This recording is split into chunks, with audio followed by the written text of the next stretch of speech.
Muito bem, voltando então com o nosso estudo na primeira carta do apóstolo Paulo aos Coríntios. Começamos então o capítulo 2. Lembrando, irmãos, que capítulos não é uma coisa original do escrito de Paulo. Capítulos e versículos, eles foram adicionados muitos anos depois de Paulo ter escrito. Então, Paulo, na verdade, aqui nós lemos um capítulo, mas Paulo, na verdade, ele escreve continuamente, ele não está escrevendo por tópicos. Nós é que separamos por tópicos muito tempo depois. Então, Paulo, continuando a sua escrita, ele começa dizendo assim, neste capítulo para nós, mas onde é uma escrita contínua de Paulo, ele diz no versículo 1: E eu, irmãos, quando fui ter convosco, anunciando-vos o testemunho de Deus, não fui com sublimidade de palavras ou de sabedoria. Aqui, essa versão que eu acabei de ler é a versão Almeida Corrigida Fiel.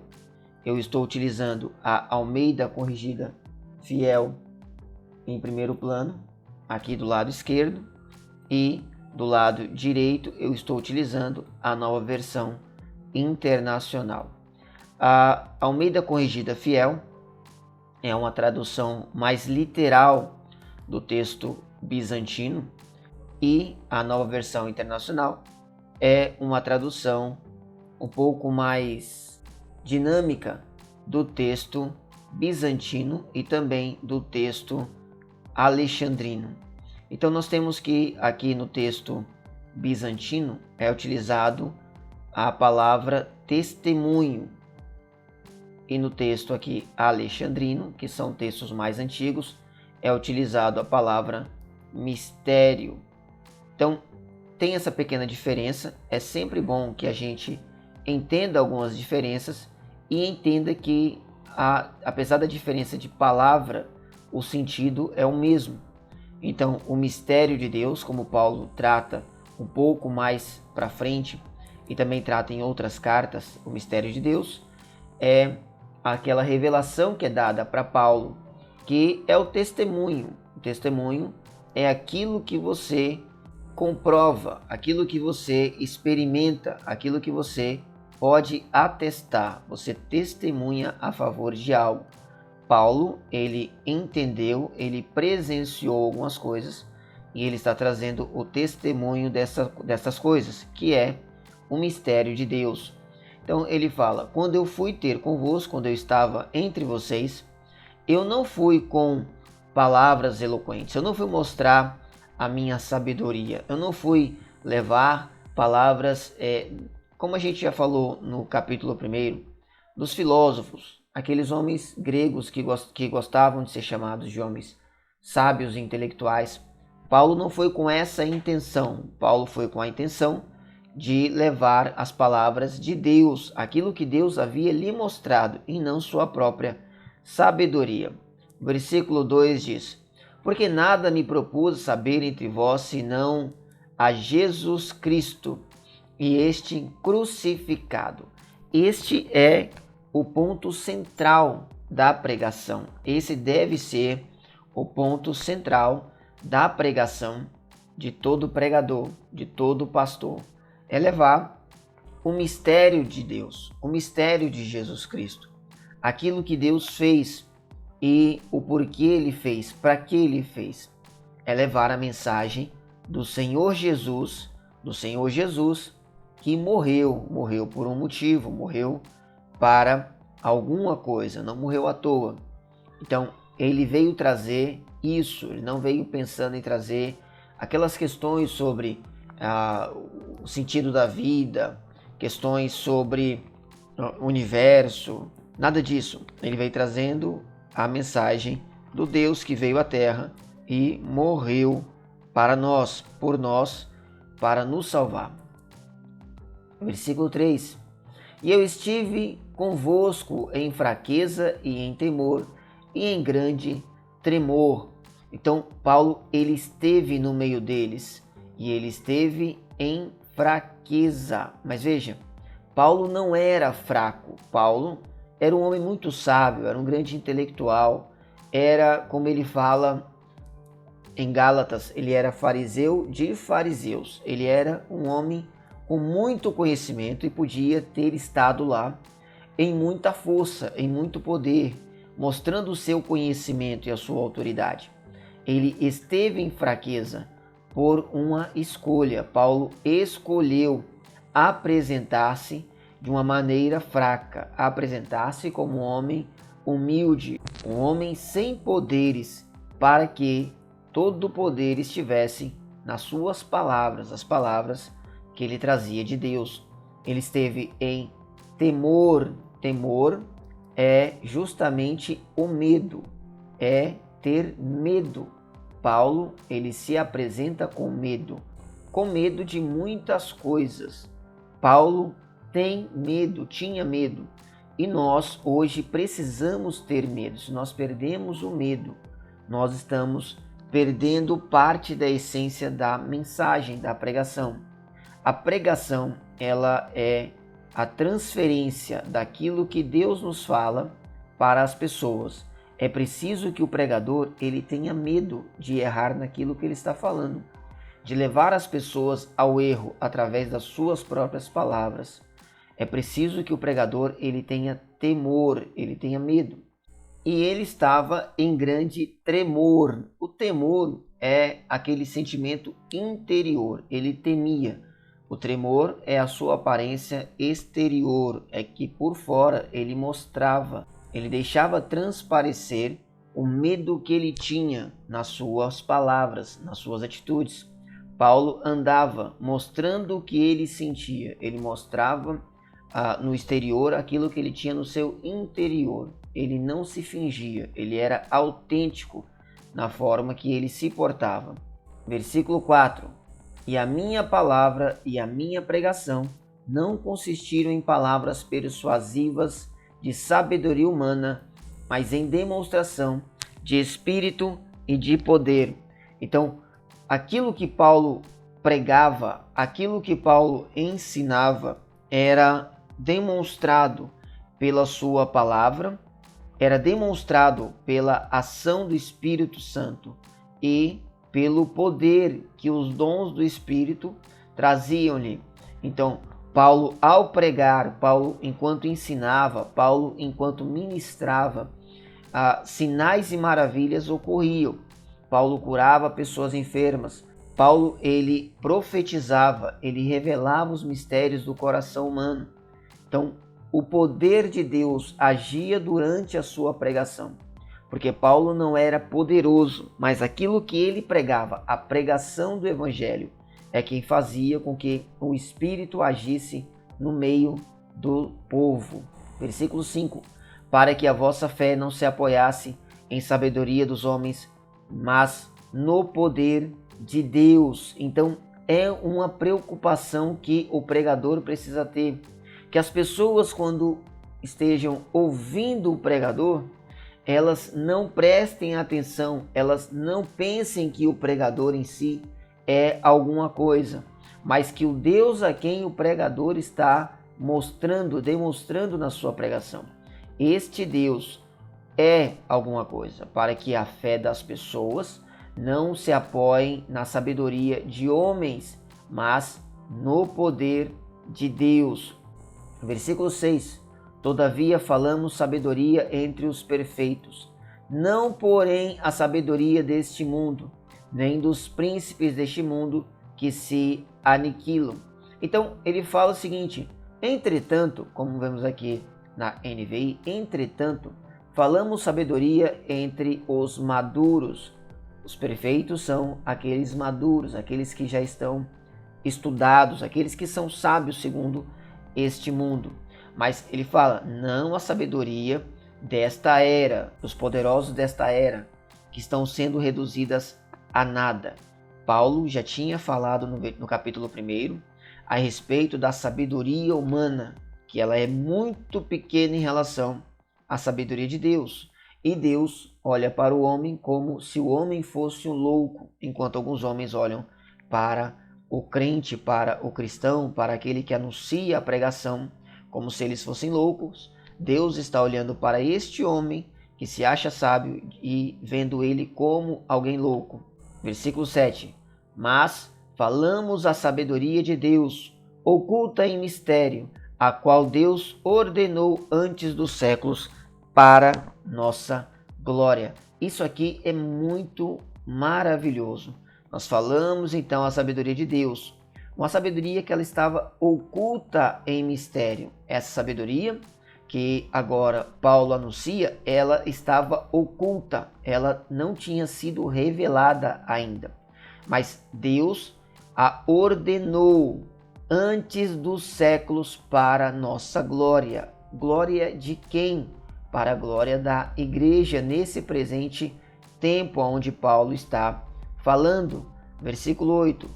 A qual nenhum dos príncipes deste mundo conheceu, porque se a conhecessem, nunca crucificariam o Senhor da glória. Então Paulo fala que ele até fala de sabedoria, ele até fala com aqueles mais entendidos, com os sábios, a respeito de sabedoria, mas não a sabedoria que eles conhecem. Ele fala da sabedoria de Deus, um mistério que estava oculto, que não tinha sido revelado ainda, mas Deus preparou, guardou para a glória da igreja. É um mistério a qual nenhum dos príncipes deste mundo conheceu. Se eles tivessem conhecido, Paulo afirma, eles nunca teriam crucificado o Senhor da glória. O Senhor da glória é o Senhor Jesus Cristo. Versículo 9. Mas como está escrito, as coisas que o olho não viu e o ouvido não ouviu e não subiram ao coração do homem, são as que Deus preparou para os que o amam. Paulo faz essa citação dando uma referência ao texto de Isaías 64, versículo 4, que diz: porque desde a antiguidade não se ouviu, nem com os ouvidos se percebeu, nem com os olhos se viu Deus além de ti, que trabalha para aquele que nele espera. Então, uma coisa que é muito interessante é algumas pessoas hoje em dia utilizam esse texto pensando que o texto fala de algo no futuro, um ensinamento, uma visão, uma revelação que será dada, algo que será mostrado no porvir, na outra vida, no céu, na glória, porque Deus preparou para aquele que o ama algo que nem o olho viu, que o ouvido não ouviu e que ainda não chegou ao coração do homem. Mas na verdade Paulo está falando sobre o mistério que foi dado por Deus para a igreja, algo que foi guardado durante todo o século, desde a fundação do tempo, para a igreja conhecer. Então é algo para agora, é uma mensagem, um mistério, uma sensação, um conhecimento, algo que o olho nunca viu antes da igreja, o ouvido não ouviu antes da igreja e não entrou no coração do homem antes da igreja, porque Deus guardou para revelar nesse presente século por meio da igreja. E Deus, ele preparou para os que o amam, aqueles que fazem parte do corpo de Cristo. Versículo 10. Mas Deus nolas revelou pelo seu Espírito, porque o Espírito penetra todas as coisas, ainda as profundezas de Deus. Então não é algo para o futuro, para o porvir, para o pós-morte, para a vida eterna. Deus nolas revelou pelo seu Espírito para este tempo, para agora, é para a igreja. Porque o Espírito penetra todas as coisas, ainda as profundezas de Deus. Então, através do Espírito Santo, Deus nos ensina, nos orienta, nos revela os seus mistérios. Versículo 11.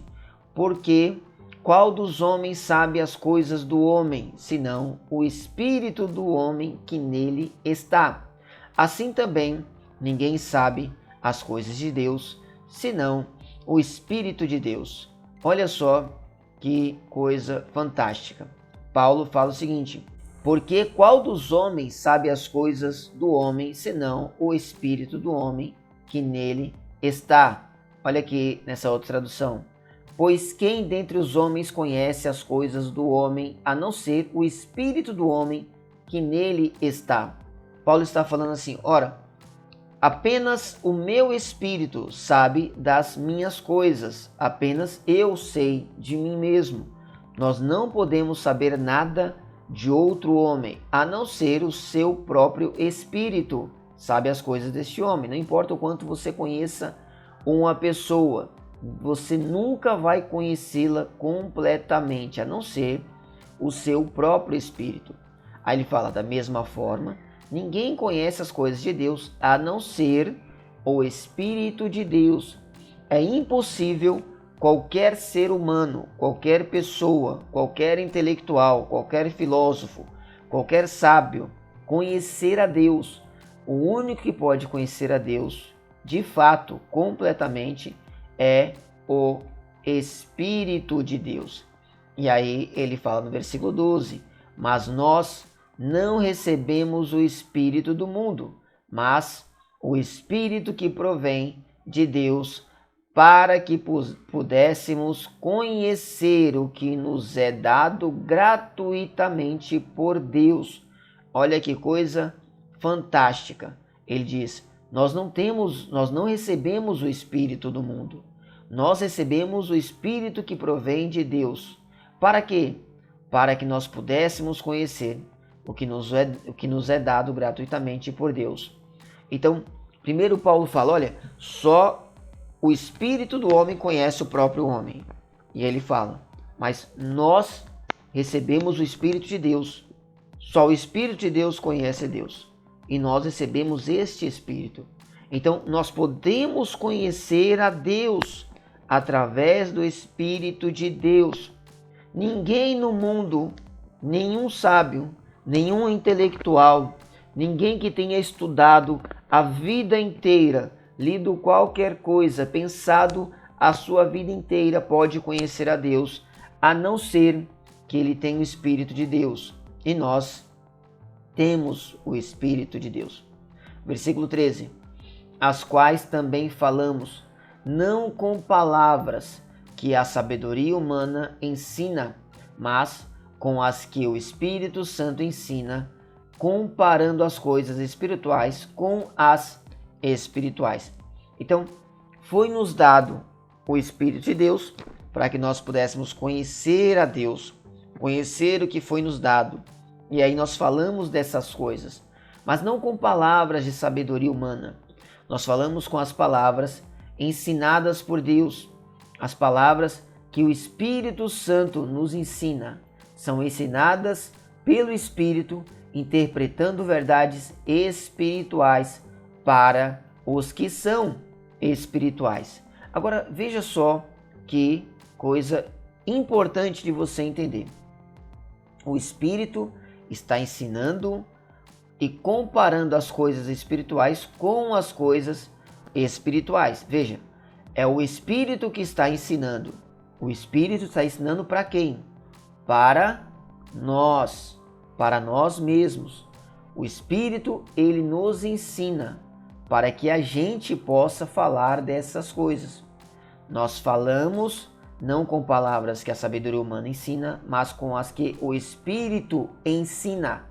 Então, o Espírito, ele ensina para a gente. Ele faz isso comparando as coisas espirituais com as coisas espirituais. Versículo 14. Ora, o homem natural não compreende as coisas do Espírito de Deus. Lógico, por quê? Porque ele não tem o Espírito de Deus, porque ele é natural.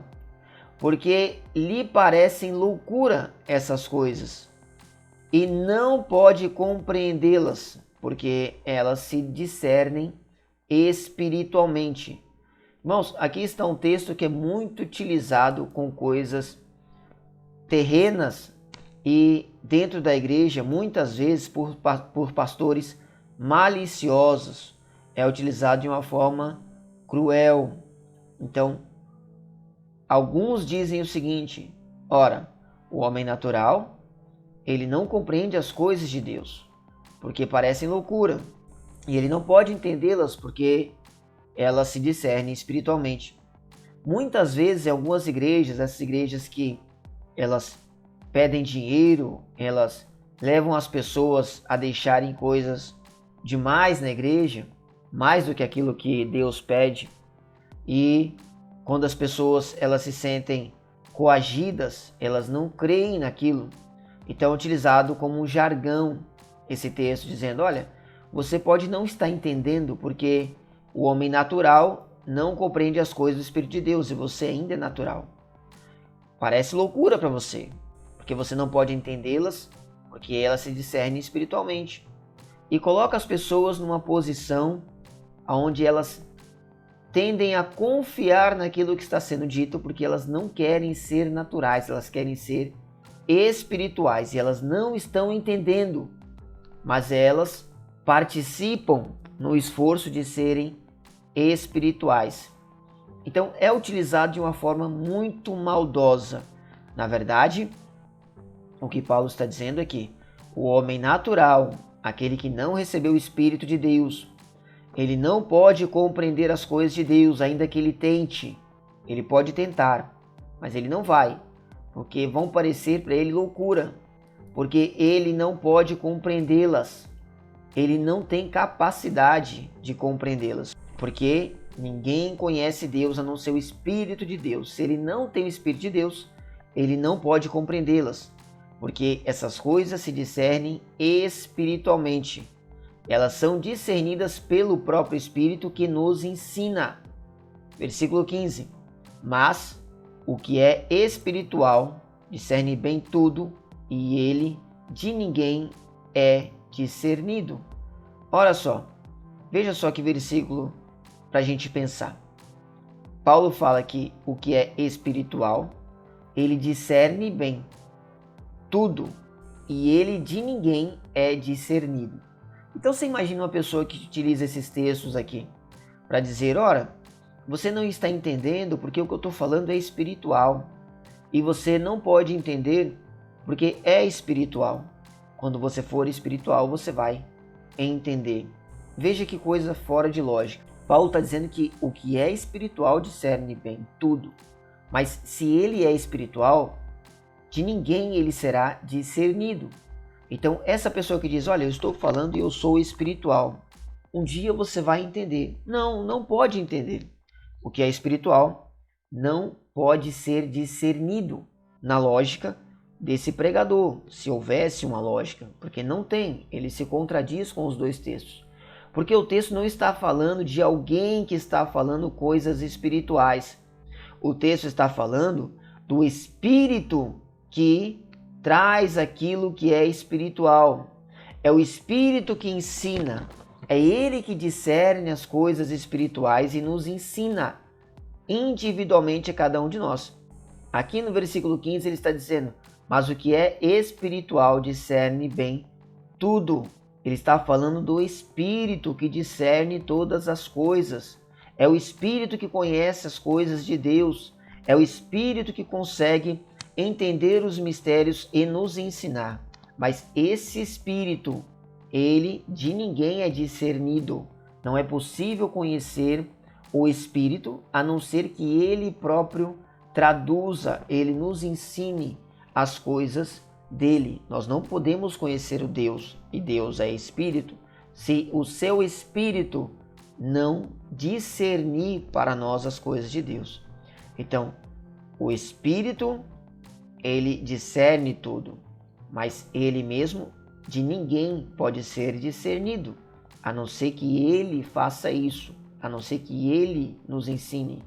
Versículo 16, porque quem conheceu a mente do Senhor para que possa instruí-lo? Mas nós temos a mente de Cristo. Que versículo fantástico. Então ele pergunta, quem conheceu a mente do Senhor para que possa instruí-lo? Quem pode ensinar algo a Deus? Quem pode dizer como Deus é, como Deus pensa e se algo está certo ou errado? Mas ele diz assim, nós temos a mente de Cristo. Ninguém conhece a Deus para ensiná-lo, mas nós, pelo Espírito de Cristo, nós temos a mente de Cristo. Nós podemos entender a Deus à medida que o Espírito nos revela, nos instrui e nos ensina. Glória a Deus. Então, esse foi o capítulo 2. Espero que você acompanhe todo esse estudo para a gente aprender um pouco mais a respeito da palavra de Deus, com muitos ensinamentos que temos aqui nesta carta, essa carta de Paulo aos Coríntios. Então, espero que você tenha gostado. Até o próximo vídeo. Que Deus abençoe a sua vida em nome de Jesus.